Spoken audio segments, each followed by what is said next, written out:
Hi everybody, and welcome to Tales 2022. This is Sustainability to Go.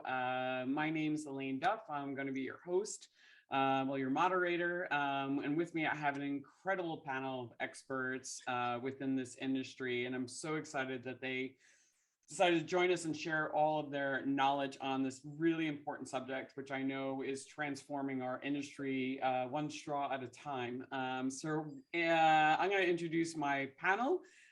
So I have with me one of my dear friends, Sother Teague, who is the partner and beverage director at Overthrow Hospitality, as well as the co-host for the Speakeasy podcast, and an author of the book, I'm Just Here for the Drinks. And I'm pretty sure there's probably another book in there that's on its way. Yeah, there's always something working. Thanks, Elayne. Thanks for having me. I think we're gonna have a great talk today.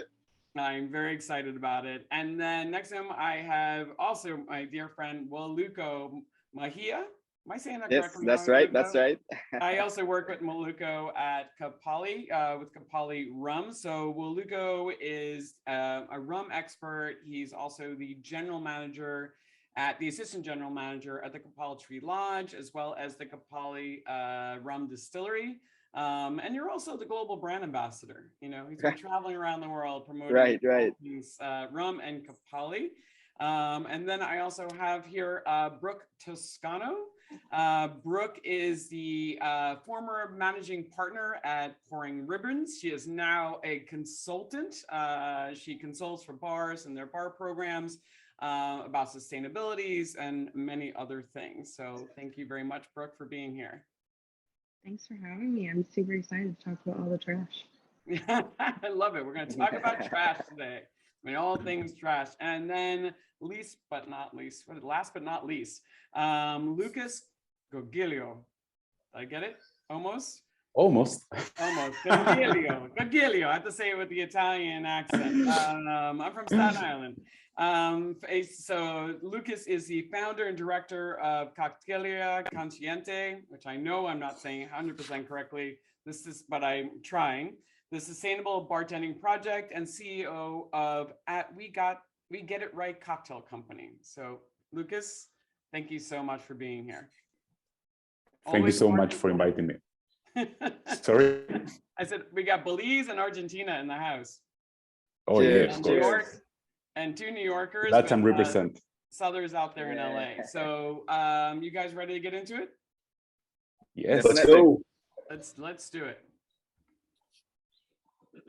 All right, so for those of you who are joining us, right, so I wanted to start here with a quote. So no matter how complex the global problem may seem, it is we ourselves who have given rise to them, so they cannot be beyond our power to resolve. So basically meaning we created them, so we can definitely solve them. And it seems like such a big problem to solve, but in this seminar, I'm really excited that we're gonna be talking about some really practical solutions that everybody can take and start using right away. And we're really gonna emphasize one of our biggest messages here. It's just take one step at a time, one small thing at a time. So we're going to talk about practical changes that you can make within your bar, how to incorporate these changes, these practices into your to-go program, how to bring others on board with you and get everybody else involved, and then some resources that you can tap into that are going to help you along the way.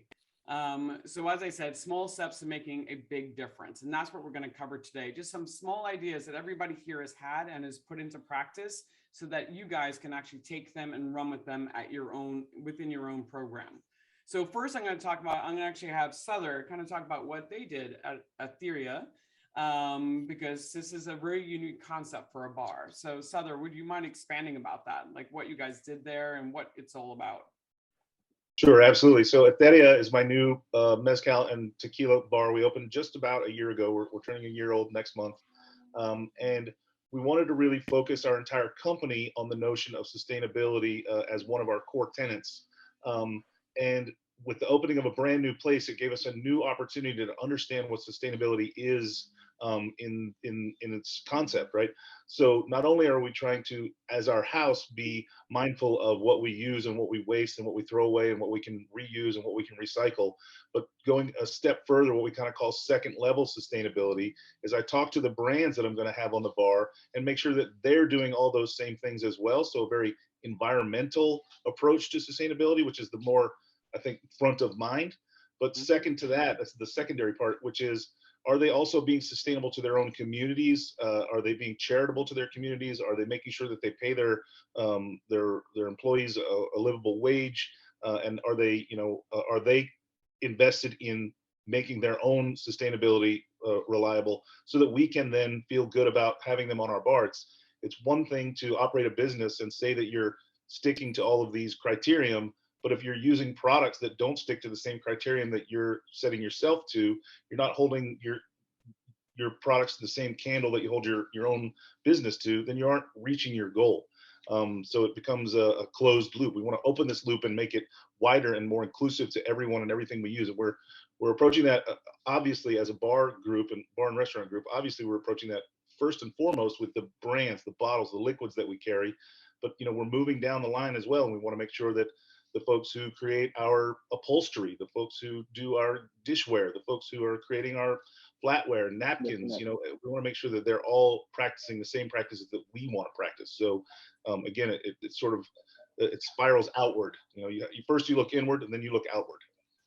I love that. I love the fact that it goes through everything that you guys are doing. And then you also had, when you were vetting your bar and you were looking at your products, and you had some time not that you had any time really, but you kind of took the time during the pandemic to kind of look at some of the products you were carrying. So you talked about secondary sustainability and looking at what they're doing as a company, but you were also kind of, how do people start? How did you even just start looking at every single bottle you have to find out if they were sustainable or not? Honestly, Elayne, I literally got on the phone. It was during the pandemic, so not a lot of travel was happening. We knew it was going to be a tequila and mezcal bar. We knew brands that we loved already, and we simply started looking around. And I reached out to experts in the field who have more on the ground time than I do. Lou Bank was a huge resource to me. He runs Sacred, which is all about agave sustainability and practices, and he was an invaluable resource to me, getting me in touch with these brands to talk to them and even translate for me over the phone to make sure that their sort of ethos was in line with ours. And again, because of the pandemic, we had quote unquote time on our hands when we couldn't go to work and in the way that we think about. We were working sort of in ways that we haven't thought about before. We really formulated our entire company ethos during the pandemic as we reconstructed the way we are organized. And one thing I really love about that, because, sustainability, we're going to talk about this and we're going to expand upon this, but sustainability is obviously really hard, but just by having the products you're carrying to be something that you believe in and have sustainable practices kind of just gives you a starting place, which I think everybody can actually do. Yeah, absolutely. And then, as the slide points out here, we also switched over at not just this bar, but all the bars to a more large format bottle. Anytime we can get a larger bottle, we do, the 175s, the handles, etc. This reduces the waste of obviously the bottle itself, but it also then decreases the, carbon footprint of the fuel that it takes, the trucks, the space of storage, so it's like, if you can look at all of these things, if you have the time and the wherewithal to zoom out, and I know that we want to make sure that we talk about this in a way that doesn't overwhelm people. We want you to try any little step will get you down the path, and you can always get better. I don't think there's a program out there that's perfect, and there never will be, and that's fine. As long as we're striving for perfection, we're moving the needle. No, absolutely. And you don't actually have the 1.75s behind your bar, right? You actually pour them into like the 750 or a liter. Correct, right? Just for honestly ergonomics for the bartenders, of course, I don't want them picking and lifting and twisting, giant bottles all throughout service. So we do buy a case or so of the 750s or full liter bottles, and then we refill them. Which I know in a lot of places in America, you're not technically allowed to do that, but I think there's plenty of room out there for getting in good trouble, right?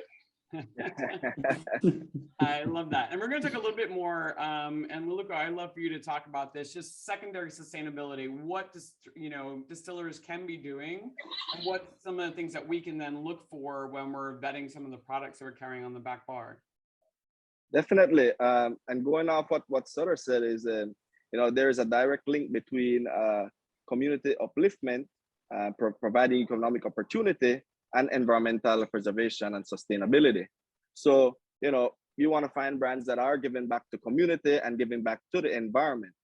And we could do this in several ways. So the environment would be like, whether it's protecting the rainforest or protecting flora and fauna, marine and terrestrial biodiversities, ecosystems, tree planting, which is a big part of a lot of spirit brands as well, who are taking the initiative to be more sustainable, and supporting the organizations and the initiatives that support environmental preservation. So like non-governmental NGOs, which are a big part of the Belizean, for example, where I'm from in Belize, which is a big part of our economy here. And then looking at the community, you want to look for the brands that are supporting the grassroots movements, organizations and initiatives that assist with community upliftment, community involvement, anything that creates economic opportunity for the people of that community.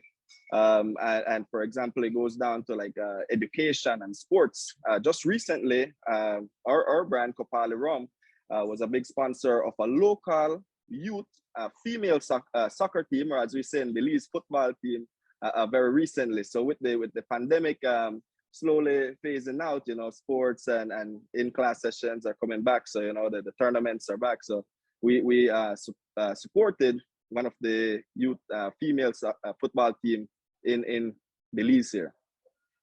That's amazing. And also, I mean, one of the things that I think is also really important and people talk about is making sure fair wages are paid. I know that was something when I went to Belize, I was really impressed by. That was a big thing that people talked about with Kapali. Yeah, it's something that we take a lot of pride in. Looking in the region and even in Belize here, a lot of cane field workers is some of the lower paid jobs. But we're proud to say that we're paying about 1.5 times the average cane field wage that is paid normally. We're paying 1.5 higher to our cane field workers. And something that we're very proud of, looking at our property between Copal Tree Lodge, Copal Tree Distillery, and Copal Tree Farms, we're actually the largest employer of Southern Belize, employing about 170 to 180 local employees. That's amazing. And like I said, this goes right back around. We are surrounded. I mean, you can see my backdrop here. We're really in the heart of the rainforest here. There's, the thing is, you can't necessarily just push conservation and say like, buy up a bunch of rainforests or protect the coral systems and expect people to completely move away from harvesting trees or overfishing without providing a secondary form of economic opportunity. People got to survive. So it is a direct link between creating economic opportunity within the community, and that therefore is going to have a positive reaction to environmental preservation. No, that's amazing. No, it's really, really great points. Thank you. It's Sother. I never heard secondary. I never thought of it that way until you said it. Secondary sustainability. I think it's a great thing for everybody to be looking at. So now we're going to talk about something a little bit more practical that you do on a day-to-day. So this is something, Sother, and it's probably because I don't work behind a bar. You were talking a lot about super juicing. So I think this is something that was great that we should share with everybody. I'm sure some people know, but maybe a lot of people do not. Yeah, this is a thing that was created by a guy at Bar Expo down in Kentucky. His name's Nickel Morris, I believe is his last name. And it's kind of gone a bit viral throughout the cocktail community's, social media. So it's easy to find recipes. You got one here on the screen. That's great, from the Educated Barfly. But the idea here is that you make sort of instead of an oleosaccharum, which is oil and sugar, you're making an acid oleo by adding malic and citric acids to the peels of citrus fruits, letting that sort of the hygroscopic nature going to pull out some of the oils, and then you puree that directly into water, a certain ratio per the juice, and then you add in the juice to that. And what you create is a shelf-stable product that lasts. We tested up to 3 weeks. Now, granted, we don't necessarily want it to Very last cool. that long, but what's going on right now is, because the pandemic is still phasing out, we still aren't open 7 days a week at any of the bars. So we have that 2-day closure, which means that the juices from Sunday night don't typically make it till Wednesday morning. So we needed something to cover that gap. What's also unique about this is the amount of water that you add to the finished product really increases your volume. We can get upwards of a gallon of lemon juice from just 12 standard size lemons. So now again, we're reducing footprint on how many lemons have to be shipped to us. We're reducing fuel waste. We're reducing cardboard for the box that it was in. We're reducing loss, and we're getting a greater volume of product. So I think this is an all-around great way that any bar anywhere could at least start to initialize a sustainability program in-house. And it's pretty easy and pretty labor non-intense, right? Because I'm getting such volume and stability from this. We're not having to juice every day as we did in the past. No, that's fantastic. And citric acid and malic acid, you can just get online, right? You can just go with somebody who has never done this before. Yeah, super easy to get a hold of. A lot of bars are using citric acid already to acid adjust juices. Malic acid, you don't need it in all these super juices, but in several of them you do. But yeah, they're very easy to get a hold of online. I think we can easily get you some resources if you're looking for that. Yeah, absolutely. And at the end of this presentation, there actually is a resource, the actual YouTube video that you can actually look up and see how to actually make super juice for your own bar and also for your own to-go program, because obviously you're going to get much more volume. And obviously with citrus going up, I think this is such a great resource for many bars to help them with their sustainability and just cost overall. All right, so now we're going to go into steps to more sustainable bar, how to identify sustainable spirits, because you already started alluding to it, like what you guys were doing to start vetting, and you were, calling Lou and asking them, to introduce you to people. But I think, I wanted Waluco to kind of create kind of a checklist for people to kind of look for when they're looking at an actual spirit. Maybe they're Googling it to find out, like, is this, what are they doing to be sustainable? So Waluco, could you expand on that? Yeah. So one of the efficient ways of making a more sustainable cocktail is starting with your spirit. And yeah, in front of us here, we have a checklist of some of the things you could identify or to help identify a sustainable spirit. So like any spirit in the production process, it starts at the raw materials. So while there are few, you can find some organic spirits out there. And what does organic mean? It simply means that there are no chemicals being used in the sourcing of the raw materials. So whether that is sugar cane for rum or corn for whiskey, and etc., they're not using any harmful chemicals in the maintenance process of that crop. Primarily when it comes to fertilizers and pesticides. As we may or may not know, industrial or commercial fertilizers and pesticides can have a huge negative environmental impact. So, those that are not using a lot of chemicals, has a lower impact on the environment. So you want to look for spirits, and the few that are out there support that are certified organic. Thereafter, you want to look into the transportation factors. Transportation can be one of the biggest emitters of carbon when it comes to the production of spirits. You want to look into the spirits that are sourcing local, and for a key term like single estate. For example, like Kopali rum from sugarcane to bottle product and all the processes in between.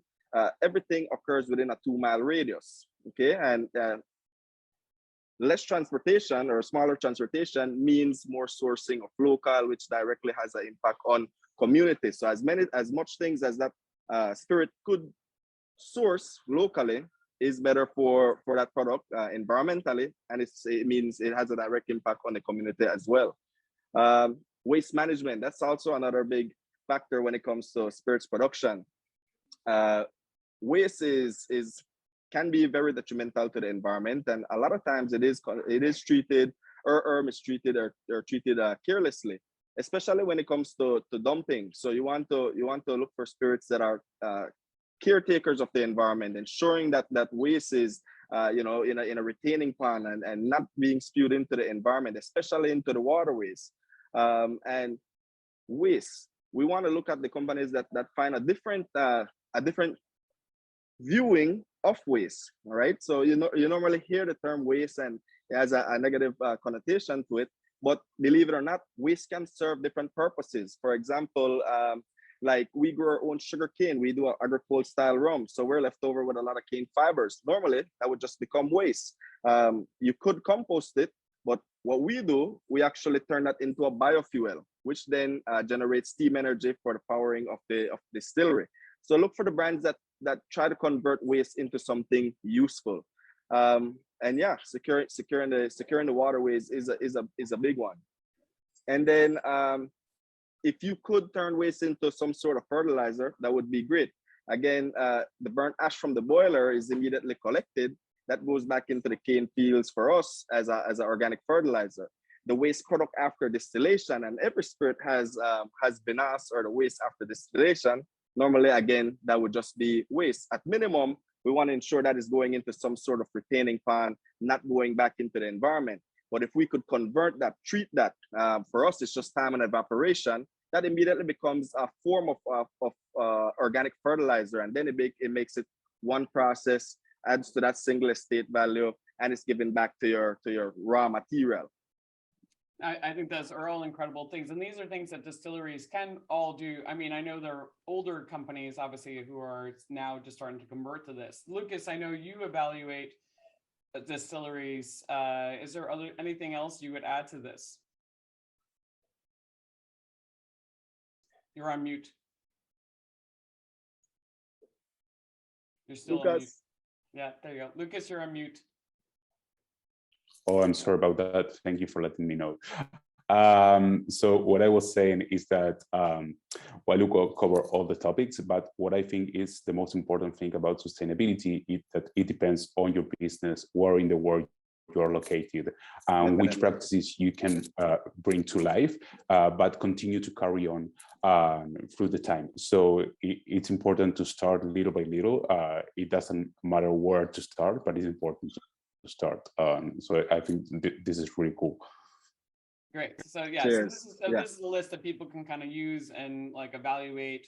And I know, Sother, we kind of talked about a little bit, and I'd love to expand, just take a minute to expand on it. You know, there are obviously more established companies out there who had old distilleries, you know, so what is your kind of fine line where you're like, all right, I can see they're doing something. Is that where it stands for you? Well, I mean, to evaluate what spirits you're going to carry?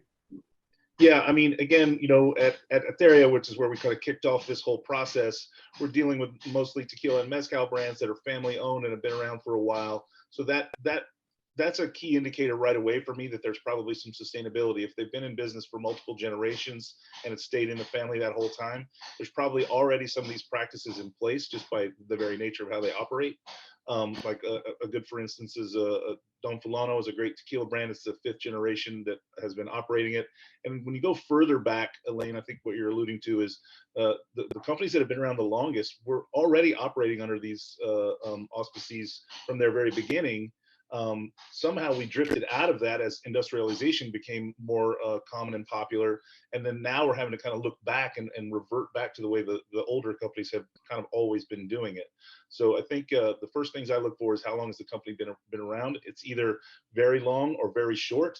Oftentimes the very short ones, like for instance, Kopali, who's on the panel with us today, they're a relatively new distillery, and they built the thing to be as modern as possible with all of these things in place from the very beginning. You know, they're capturing the rainwater that lands on the roof, and they're using that water in their system, and it's incredible. I think it's also pretty unique to even look at this slide and see how what Waluco was saying here is about how you look at a brand, but this is also how you can, as a bar owner operator, start to look at your own bar. You know, look at your raw materials, look at transportation factors, and you can boil that down to more like how much you personally have to move around the room to get these things done. Look at your waste management, which we're going to talk about some more in this thing.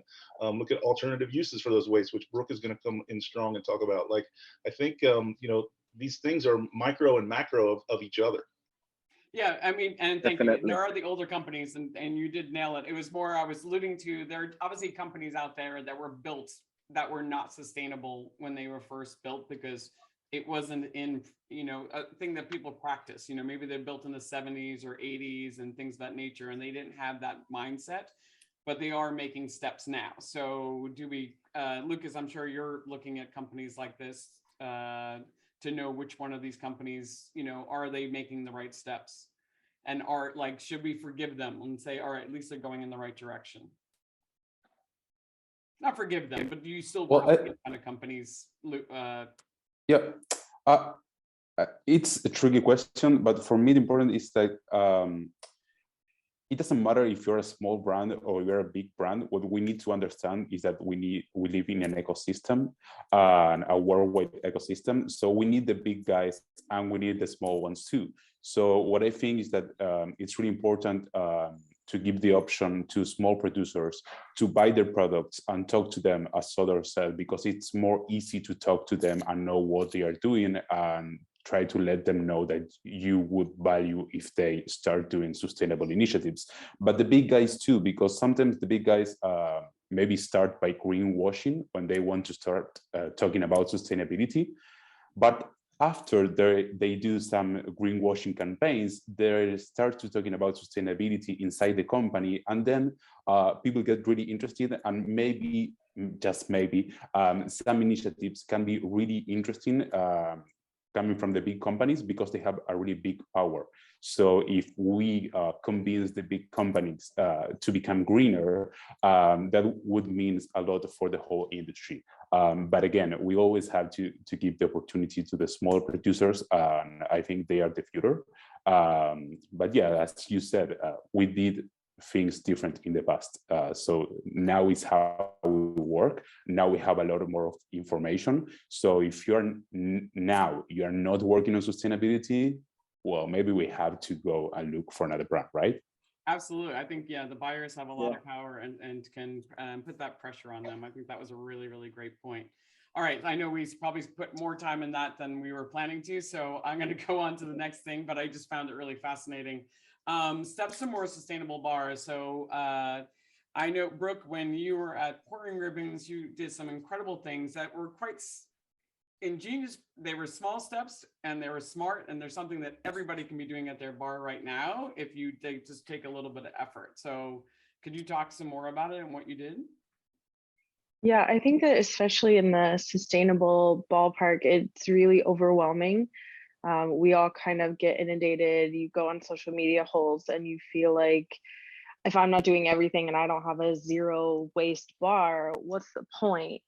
And I think it's everyone's doing of like, while I would love to be Sother's bar and what he's doing of when you work for someone, a lot of times that person's not willing to give you a shot. They're very nervous and it's just overwhelming. So it's kind of took me a second to like, all right, take a step back. What's one very easy thing that I can do without bringing in a single new product? Not an acid, even though they're cheap, of like, it's when you aren't in control, how do I do something that costs us $0? So the easiest thing that I started doing was just tracking what we're throwing away. That's it. I created an Excel sheet. It took me maybe 20 minutes. It was not great. It probably was just on a sheet of paper to begin with.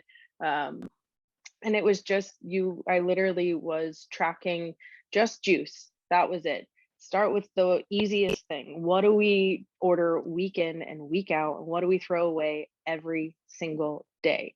Citrus. So it was the easiest thing to say, okay, I'm just going to create a par sheet. I want to give myself a couple weeks. Give yourself, don't do just in a week and think I can just go ahead and change everything. Give yourself to see a pattern emerge, where after 3-4 weeks, you kind of start saying, okay, if I'm tracking what I'm starting with, takes your bartender about 3 seconds, they will definitely forget. So give them some time to build a habit, and start just what you're juicing with every single day, because you're always going to have that overactive, I'm going to juice a bunch just in case. And then you're always going to have someone who's a little more tighter. So just start with what you're starting with. write down what you finished with at the end of the night. And then the really important part that I've seen people forget is that you need to write down your sales. If I am consistently hitting between 1,300 and 1,400 on a Monday, and I am consistently throwing out 12 ounces of lime juice, stop doing that. That's an easy way to be like, okay, we're only going to juice 24 ounces of lime because I don't need the extra 12. I don't need a full quart when I never use it and I consistently throw it away. And then you can start seeing you can come to your boss or whoever, the owner, and show them, we have thrown away $85 of citrus in a week, in a month, of however long. And then you can just create a par system of here's what we're starting with every day. And then I know if we have a party or something, we can change it. And just tracking what we're throwing away will at least give the person that you're having the conversation with of, okay, we are both talking about the same thing. We do want to save money here. And even just implementing a par sheet, not doing any fun, sustainable trash syrups, nothing, you've immediately saved money. So here's the actual sheet that I was using. Not wildly attractive, but just shoved on a sheet. We ran things very, very tight. So our citrus is probably not normal to most people. Sunday I was bartending, so I was doing it to order, which I know is not normal for most people. This was also using stocks and sour acid adjusted things. So our juice was much lower than normal. But at the end, I could go up at the end of every month and I knew exactly how many dollars we had thrown away in citrus. And so you've immediately lowered your produce costs because it changes from June to December. And when you're costing out cocktails, you're not thinking about that constant fluctuation in limes and lemons over just a couple months. So you've, like Sother said, you've helped lower your transportation costs, the carbon footprint overall, because you are physically not moving as much citrus to your bar.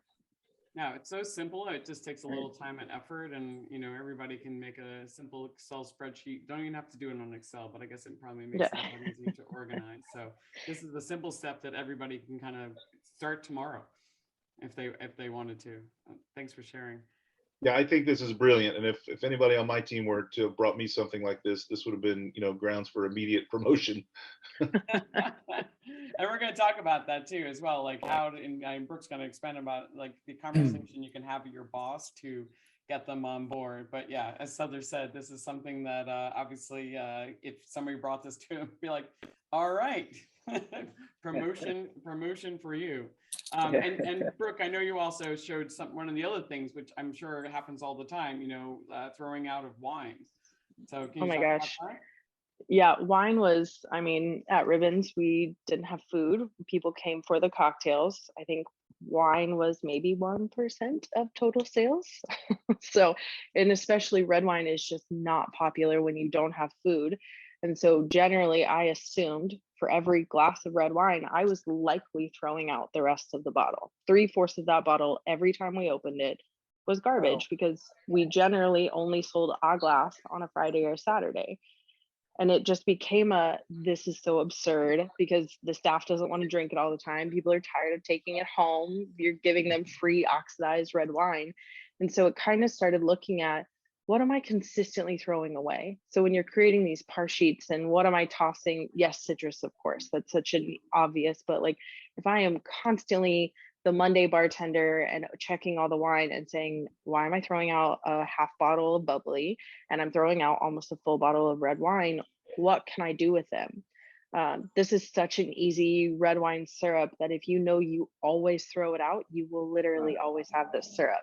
And even if it doesn't make it on a menu, you can put it on a pop-up, you can just have it as a bartender's choice, because let's get real, we always have a million syrups that we're forever using. But being able to just reduce it down, and you can see the cost of, if you're constantly throwing that 3/4 of a bottle away, what did it really cost you? Yes, a little bit of extra labor, and yes, a little bit of extra sugar, but the labor doesn't cancel out how much we were throwing away. And that's a super important thing to think about of, is the labor worth it? Because there's plenty of times where they don't work out that way. Yeah, we're going to talk about that too. Some of the mistakes you made. We're going to talk about, I think this is great. I'm sure a lot of bars can actually, feel sympathy, empathize with this, because I'm sure it happens a lot. So it's nice to see a better use for that than just throwing it down the drain. And then we're going to talk about, so I'm going to go to, my God, Lucas, to talk about what you can start doing to evaluate. Brooke, you already kind of alluded to about tracking things. And I know, Lucas, you're going to expand upon that, how you like to track things and what you do with your company. Yes, so as Brooke said before, when we are talking about starting in sustainable initiatives at your bar, the trash is the most easy thing to check before starting, because analyzing your trash can give you a photo of how you're doing today. What are you buying? What are you consuming? What are you putting into trash? I think it was really interesting, the example that Brooke gave to us, and that spreadsheet is great for someone to start. So what we do is, when we start with the bar, we start a program of 1 month where we only track their current waste. We don't train their staff yet. We only analyze what they are wasting right now. And we weigh every material. So we separate every material, we weigh it, and we analyze which the products are, which use are they using, and how much is costing them, and how much revenue is for each product they are throwing away. So we have all that information. And after we have all that information, we educate the team on sustainability, what it means, sustainability practices for a bar, and why it's important for a bar to start working on this. Not only to reduce the environmental impact, but only to be more efficient, to be a bar that make more profit, so they can give the employees a better job opportunities, and also have a better impact on their communities. And so after we train the staff, we show with them all the results of our analysis. And it's really interesting, because we discovered that that is the most important part of our process, because within the team, you already have the answers you need to be more efficient and to transform your business. So we work with them, trying to understand why they work the way they do, and how we can cut waste, how we can reduce the carbon footprint. And then we propose a plan of action that it currently goes through 6 months to 1 year, so we can track all the results and then show it to the owners of the bar, so they can see that they save money, they were more efficient, and also make the positive impact on the community. Now, Lucas, I just have this vision of you going in and you just have a bag. So if I was on a bar, you know, how do I track my weight of my trash? And like, is it by produce and then by recycling? Like, how do you, if I was a bar owner? Yeah, so at first, most bars won't separate their trash. They only have one bag for all the trash. So that was really gross. But it's really important to analyze that garbage, because you will understand the materials that they are throwing away. So after we do that analysis, we first weigh. The weight is the most important key, because it's the only indicator that will go for all materials. And after that, after our training, we ask the team to separate between recycled materials, organic, and trash. So then we have 3 different categories, and it's easier when we have the 3 different categories to analyze the trash and to understand which materials we are throwing away.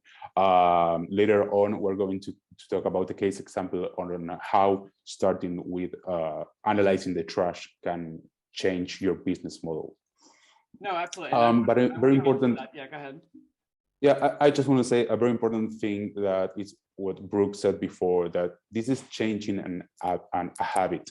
So changing a habit is really difficult. We are used to take everything to trash for so many years. We grow up that way. So please be patient with your teams. Don't expect them to change overnight.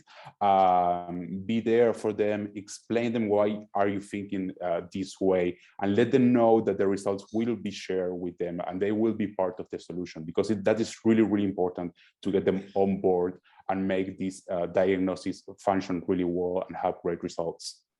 No, I think that, and we're going to talk about a little bit more about how to communicate routine. But I guess for me, it's more like if I'm sitting here and I'm at home or I'm at my bar. So now I'm like, okay, so now we're going to, do people have 3 separate garbage cans? I just wanted to expand on it. I know you're going to show us about Temple Bar and what you did. Is that a good example for that? Or do you want to expand Yeah, Okay. it's actually how it should be done. Okay. 3 different. You can have more, but it's complicated for a bar operation. You know, you don't have that many space at the bar. So yeah, can you expand as to what you did with Temple Bar? Because I know it was a big success. Yeah, so most of you probably know the Temple Bar from Iran in Dublin. So in Buenos Aires, in Argentina, it's a bar that replicated the concept of the Temple Bar, an Irish bar, a classic Irish bar, and they have 4 pubs here in Buenos Aires. So the owners wanted to start working on sustainability, and that's where they call us to help them start working on the sustainability. They didn't know where to start, so as always, we started with a diagnosis on their trash and training their team and separating the materials. And what we found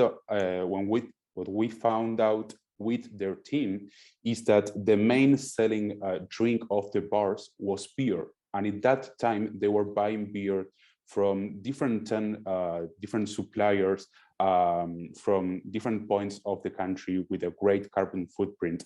And they were missing a really big business that came here to Buenos Aires that was craft beer at that moment. So we decided to change the whole business model, and we made the first sustainable brewery in Argentina, and we recycle the organic waste of the bioproduct of producing craft beer. So what we do, that organic waste normally goes to feed the pigs, but instead of that, we made bread for the hamburgers and the pizzas that they sell at their bars.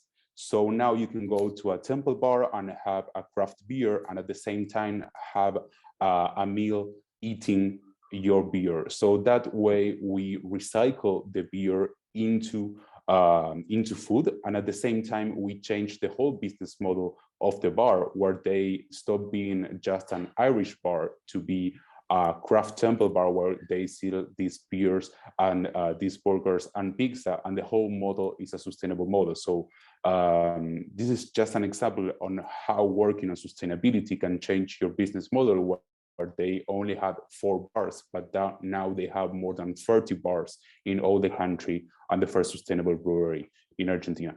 Yeah, it's really, really cool. That's such an incredible success story. Just from evaluating their trash and finding out where their waste from, they were able to take that and then create something that now has become part of their entire business plan, and help them expand around the world. And now, so what I'm looking at, so you were able to evaluate their trash, and I was trying to allude to it before.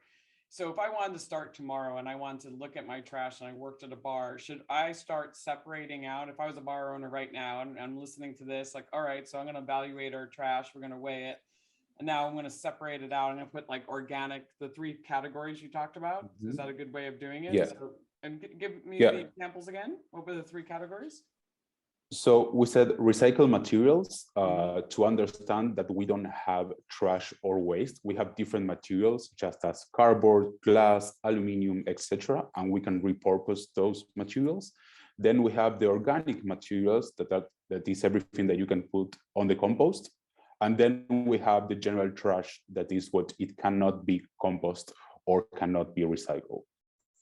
Fantastic. So that's a great way for them to kind of start. And then for there, we're going to talk about some of the ways they can actually use this. Well, you talked about what they could use with the beer and the grain, but the organic materials, obviously they can use things like garnishes and things of that nature to kind of to bring them back into the program, correct? Exactly. And something really interesting when you're working with cocktails is to understand how you can use 100% of your ingredients, so you don't have to put it to waste. And we have seen an example of the wine. You can do the same thing with coffee, for example. We do it with our teas. Also, we make an hibiscus infusion or a hibiscus tea for one cocktail, and then with that same hibiscus, we use it for a syrup, and then we use it again for a garnish, so you can have multiple uses for the same ingredient and don't put it into waste, right? Yeah, no, it's fantastic. I think there's so many different creative ideas. You can create new things, but we're also going to talk about when sustainability is not sustainable. So Brooke, you gave a great example of how you were implementing sustainable. Can you expand like what you were doing at Pouring Ribbons? I know you had a philosophy that you guys use about how you use your ingredients and what that was, and then when it wasn't sustainable, the sustainability was not sustainable. Yeah, I think there's I was really excited because once you do a couple of things right, you're like, I did this, I've got it, I'm a professional now. And so you just kind of start turning every trash into something, which in theory, yes, super great. All of our drinks for one of the first menus I was kind of taking over, every ingredient that was something that could go bad, a produce, a garnish, a syrup, whatever, had to be used at least twice in every drink. It could be used twice in the same drink. It could be used, I mean, at least twice. Some of them definitely have more uses. If you were doing a tea infusion in one, could that tea be reused somewhere else, ground down, dehydrated into a rim? So there were lots of other options there, but there was one in particular where someone really wanted to use pineapple juice and said they had no use for the skins, the core, the pulp. And so I decided to turn it into a pineapple pulp syrup. Roast the pulp with the skins down, then add your sugar. It is a delicious, very delightful syrup. But the issue was we did 6-month menus. And so the demand changes. And so the pineapple juice cocktail stopped selling and the pineapple syrup cocktail became the #1 seller.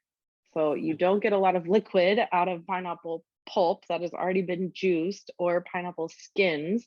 So the yield of that syrup wasn't super high. I was literally walking around on Friday nights because that's when people use the most pineapple juice, grabbing pineapple trash out of black trash bags from PDT, from Mace, walking like 12 blocks to go get garbage. Thank God my husband didn't, I mean, he probably rolled his eyes a lot on that walk, but he was a good sport and walked with me. That was one of those times where I wasn't really thinking of my time as a resource. So yes, we're throwing things away and we saved so many pineapples from the garbage. Very happy about that. But your time is also a resource. And if you are spending 4 hours on a Friday night wandering around picking up other people's garbage, that's not a sustainable model for my own personal life. And so that syrup really, in theory, cost me so much more than what I was throwing away because it cost me so much time to go find everything. And then I had to put somewhere and then come in early the next day and make it when I'd already done my prep for the week. So there are a lot of great things that can come from them, but that syrup probably should have been a pop-up, a branded event, a one-off something that I use at my house, not a 6-month menu cocktail. So sustainability, sometimes you have to make sure but you have to try, right? You tried it and it's more learning from your mistakes and but learning faster, I guess, probably. Yeah.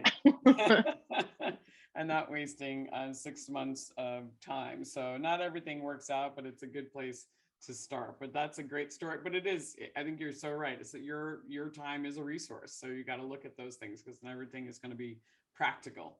Yeah, I think practical sustainability. Go ahead. Being able to allow yourself to make a mistake because you're going to choose something that in theory is lowering your waste and you're going to make a mistake. I cannot tell you how many times I was angry at myself for making this and was like, you know what, but now I know, like I have made the mistake, so please don't make this same mistake. But we're all going to mess up and we're going to fail because when you're starting with a bar that's not sustainable to start, you're gonna trip along the way, and not letting that deter you from continuing is very important. No, that's a really, really good point. All right, so now we're going to talk about how to take those practices we talked about, because I thought it was important that we kind of establish, obviously everything you're doing in your to-go is a reflection of what you're doing in your bar program itself. So some of the best practices from using some of the things that you're already doing in your bar and how you're translating them into your to-go program.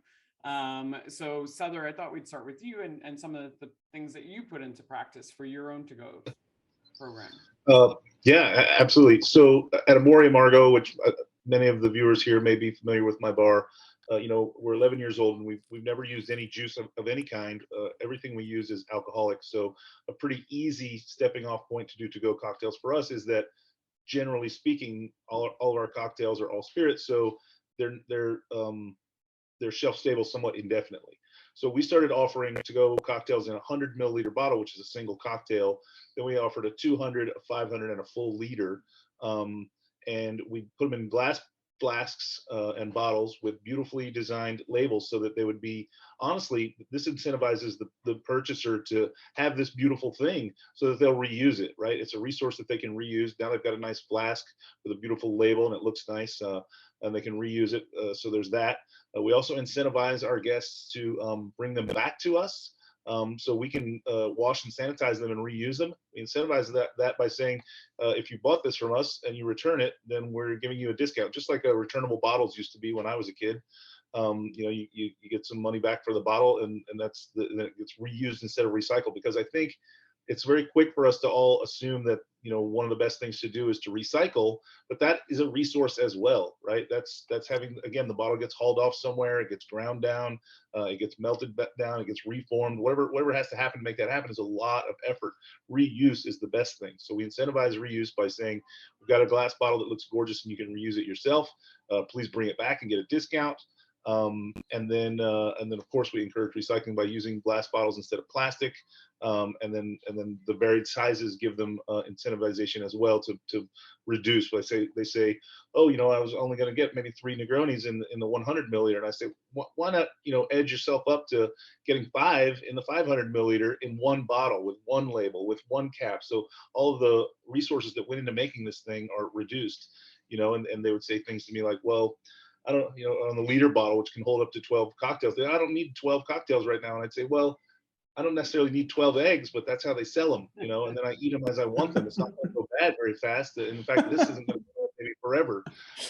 And it was a hurdle at first to get them over that. And then we saw a real increase in folks buying the larger formats and returning them, which was the best part, right? To see them come back and say, you're right. You know, I bought this last Monday. Today's Monday. It took me a week to drink them all, but here I am to hand you my bottle back, get a discount on my next round of Negronis or what have you. So, you know, that was great for us. And then as we spoke a bit earlier, super juice really makes even juicy cocktails have a little bit more of a shelf stability, and we sell a bunch of those over at Etheria. And so that, you know, that's how we try and approach that over there. I love it. It's simple, it's practical, and it makes a lot of sense. All right, so Lucas, we're gonna talk about, if I can go to the next slide, what you are doing over in Argentina, because I know you had this big initiative that you put together. So talk about conscious cocktails on a jar. Sure. So this is something we did during the pandemic, where we wanted to be close to our customers.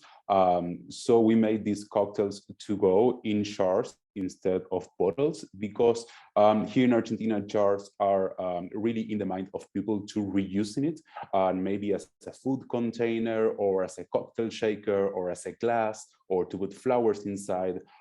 So we thought that changing the packaging of our cocktails to go, it will mean and it will show how a jar can be returnable, so you can have a discount if you give it back to us, or you can use it, or then at the last step you can recycle, you know, because as Sother said before, when you recycle you have a lot of resources involved, so it's always the last option to recycle something. So the really interesting thing about cocktails in a jar is that we noted that during the pandemic the consumption of alcohol raised because everyone was worried and stressed.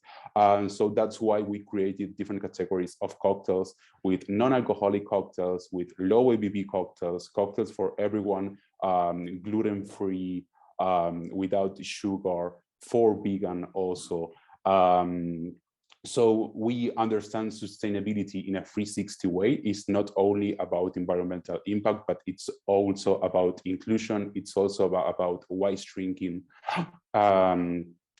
Apart from that, of course, we measure all the carbon footprint of the production and distribution of our cocktails, and then offset it with Banco de Bosques.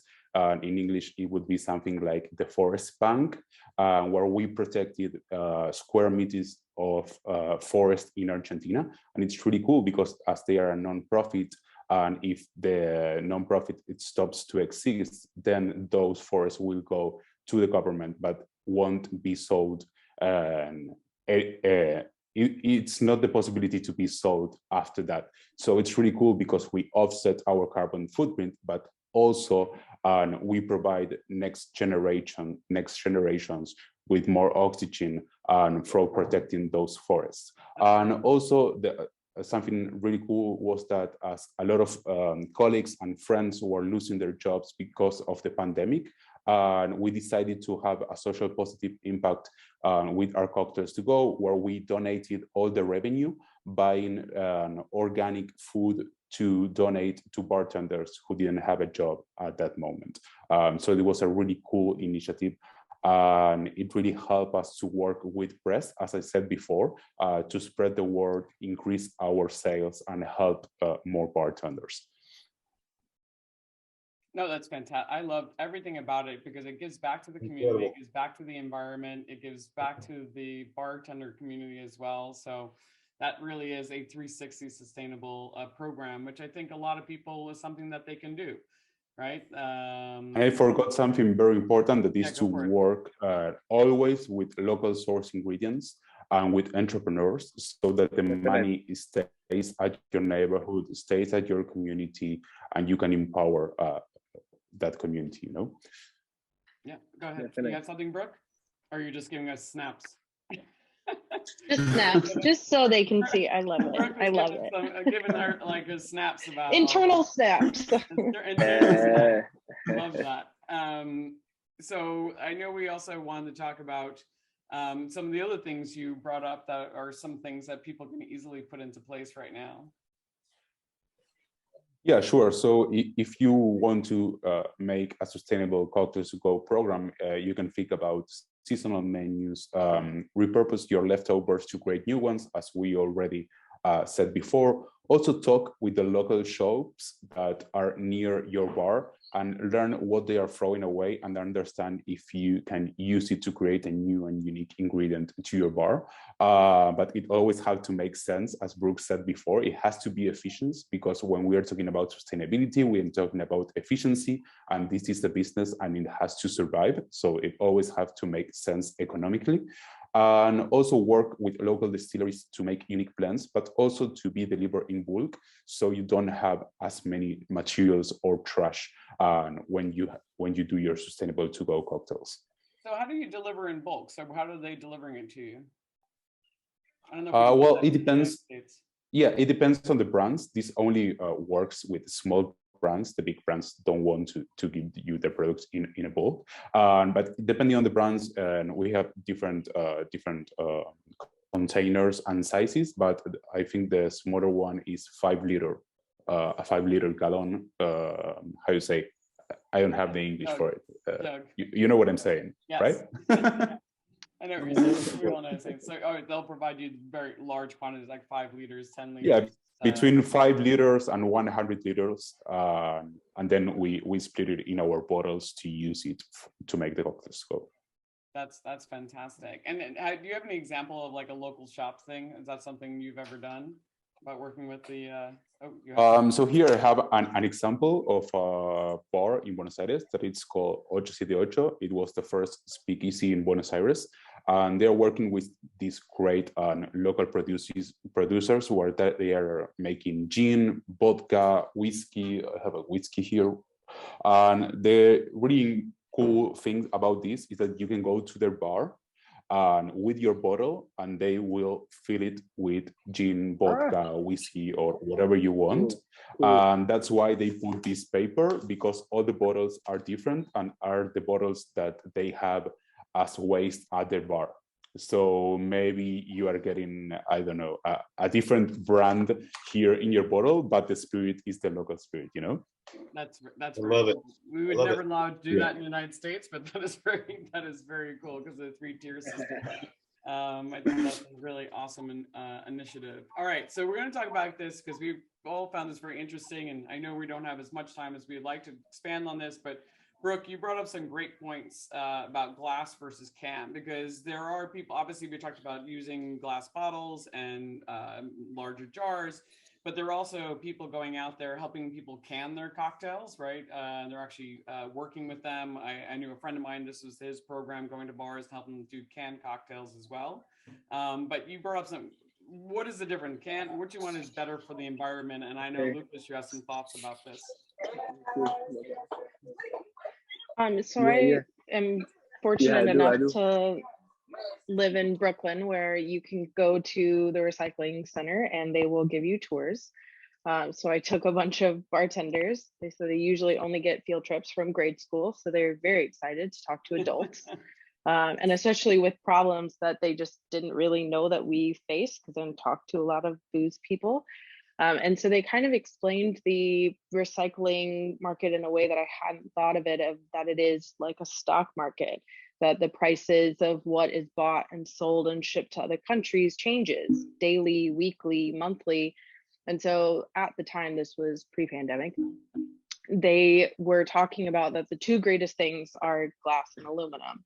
At the time, aluminum, it may have changed, I don't talk to them regularly, but at the time, aluminum was the highest. It was, she liked it to gold, of that it can be recycled infinitely and turned into a million different things. The issue obviously is that aluminum is single use, of that you are turning it to be recycled every time. You can't, no one's refilling their Coca-Cola can, unfortunately. So it's great because you don't have to clean it. They are able to just power wash it, crush it down, turn it into something else.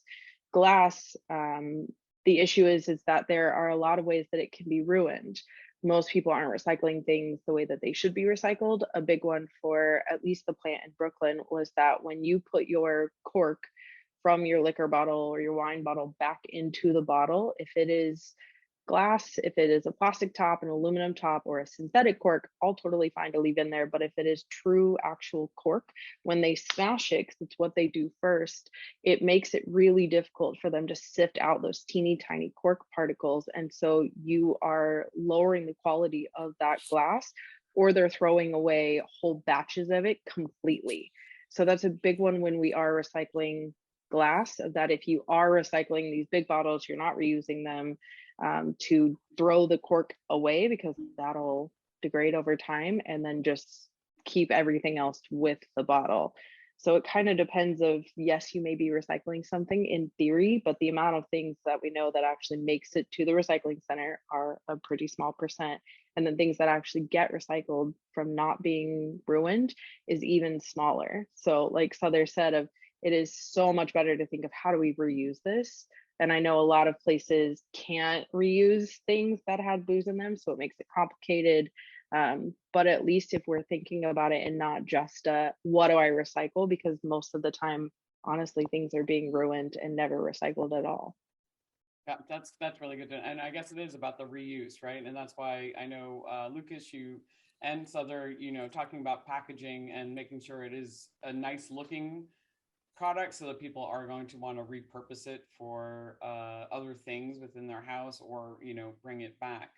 And Lucas, I know we want to talk about the can, but I think we're going to go to the next points that are more important than since we're getting short on time. But yeah, that was, I did not know that about the fact that you can just one sentence is that you always need to analyze the place where you are working, because the differences between, I don't know, the US or Latin America, we need different machines to process the materials and then put it back into the industry. So you need to analyze where you live, how does it works.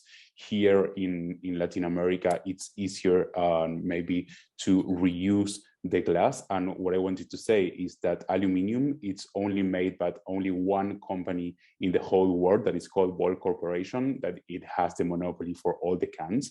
So when you work with glass, you give the opportunity to local people to work on the factories, but with the cans, it goes all to the same company. So you have to understand what you will prefer, you know? No, and it's a good point, because it's going back to secondary sustainability, right? We're supporting our local community by working local and buying glass. So that's a really great thought about glass and why it is something that we should be working with more. All right, so we're going to talk about sustainable communication. We actually already talked a little bit about this, so we can kind of go through this, and then we're going to talk about resources, because we are going a little bit over time. But we did want to talk about, I thought it was really important to really kind of bring it home about how to convince your boss. And that's, if everybody I'm sure probably knows, that's YQ Simo, who Brooke had to convince that this is something that they should start doing. So Brooke, could you, do you want me to use this slide or the next one? But I think this is important about defining sustainability. This is something you talked about before that was really poignant. Yeah, I think that honestly, this is, everything sounds great. The par sheets and the juices and the secondary, it's all great. But if you're coming at quote unquote sustainability from two different places, you're never going to see eye to eye. So being able to clearly define, what does that mean to me as a head bartender or a bar manager, and what does it mean to an owner? And so when you realize that we're having a totally different conversation and that we both want different things, we're never going to be able to meet in the middle. So to be able to show that, we talked about, like, I am thinking of time as a resource, that while I do want to lower our impact and like I want to save the world 100%, but I also want to make sure that sustainable, like we can continue to do this, make money, because that's what we're all doing, is here to make money. I want to make sure that all of our businesses are profitable, and you can lower your waste while still making a bigger profit. And so once you have that conversation and we're all on the same page, the rest of the conversations become immediately easier.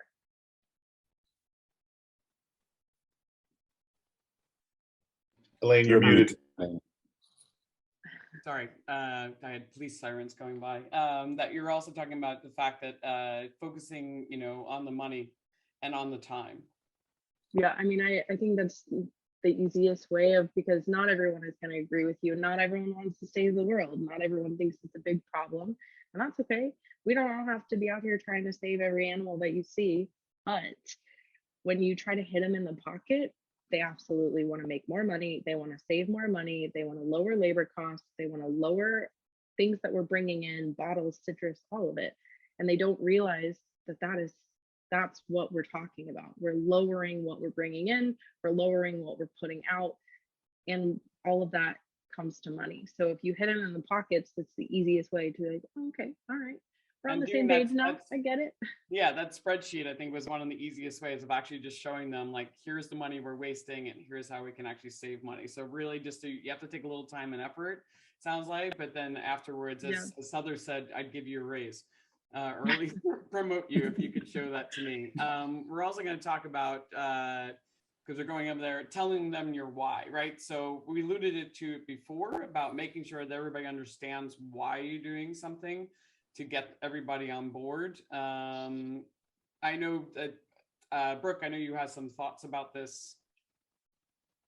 Yeah, I mean, being able to sit down and have a conversation with your team or your owner, boss, whoever, and tell them what are our goals? What are we trying to do? Because if you get someone on your team, one person is all you need to get behind you, especially if your owner or operator is not interested in doing this. If you get one person on your team, a barback, a host, somebody who's also being your champion, it is such an easy way to be like, this isn't going away and this matters, because it matters to me too, and it matters to her, and it matters to them.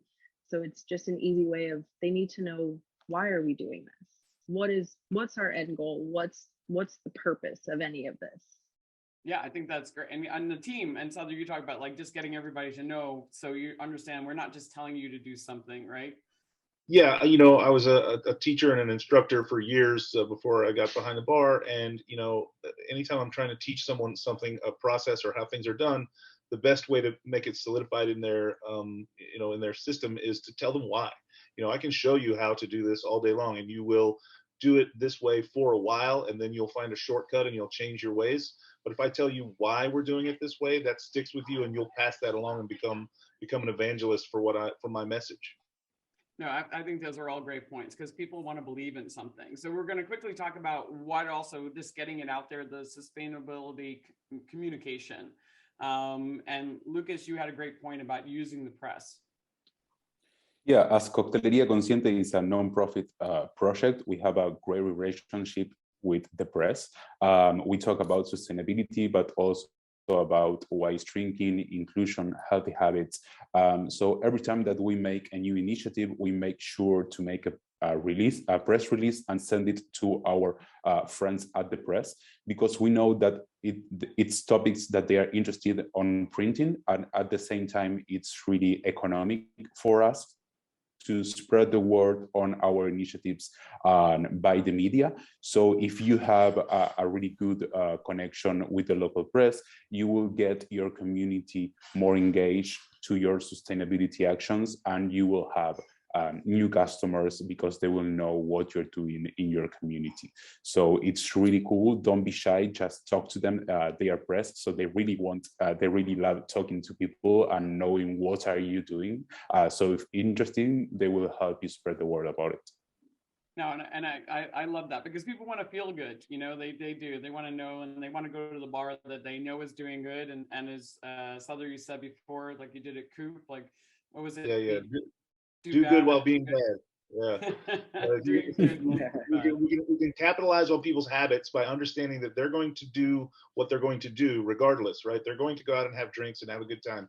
If we can capitalize on that by making good things happen from that, then we've built a machine that's in perpetual motion.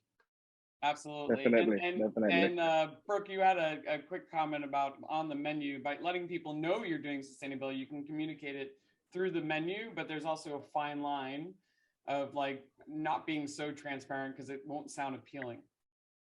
Can you give an example? I really love calling things trash syrup, a trash queen. Like you can call me whatever you want. I love it.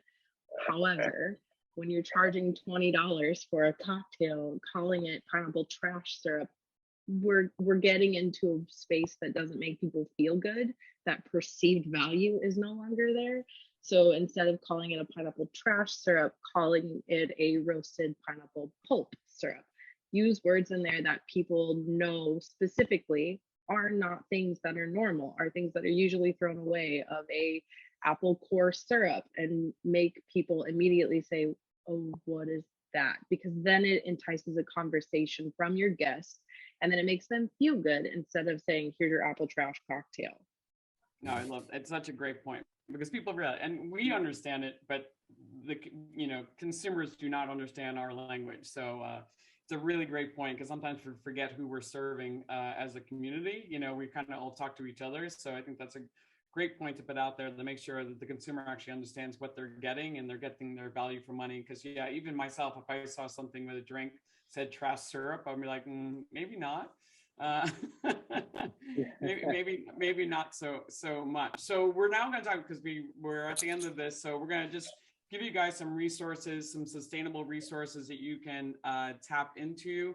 I did want Lucas, you got about a minute to kind of talk about, this is some of the things you guys want to, I'm gonna have Lucas talk about his program a little bit, but this is just a screenshot, and we're actually gonna, I'm gonna talk to Tails about making like a one-pager that we can then share with everybody. So that has these links in some way. But this, if you want to take a screenshot of this, of like some of the resources that Sother uses, and that this is also for Lucas's corporation. Please do, because these are great resources for you. They're here in the States, so I know Lucas probably has some more that are international. But yeah, so I'm going to give you a second. That's your second. Take that shot, and we're going to go to the next page. So Lucas, go ahead. Yeah.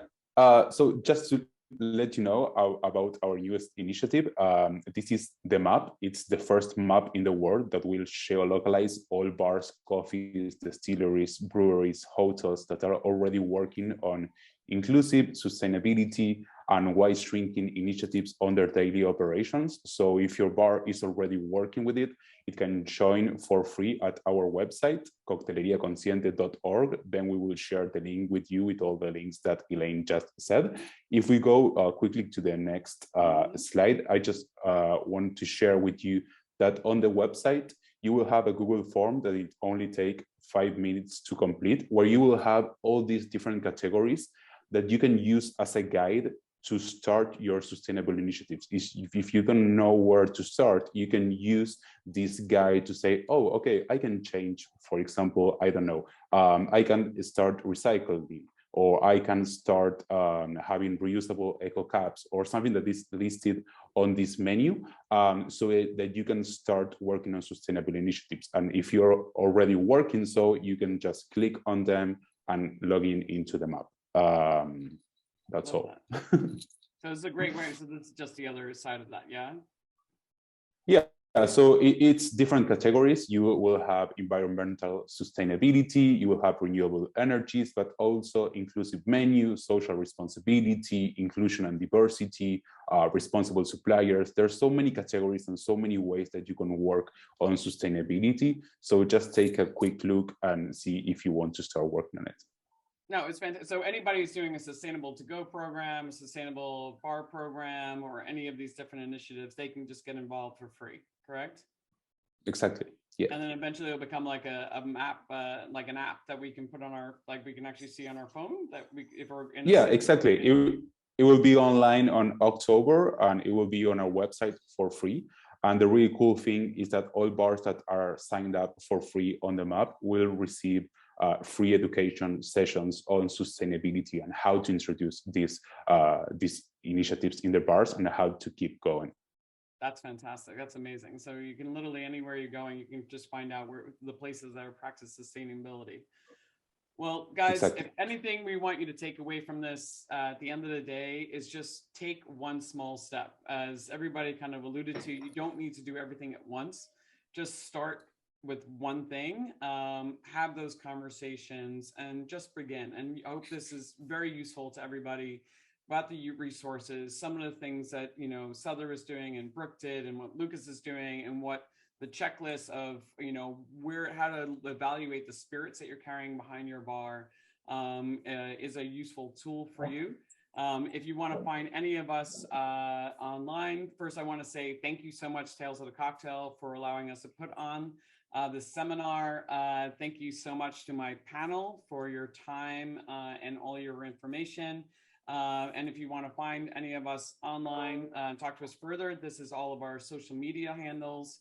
And that's it. So thank you everybody for tuning in. I hope you enjoyed this seminar, and I know it's going to be here online at Tales of the Cocktail. So happy Tales.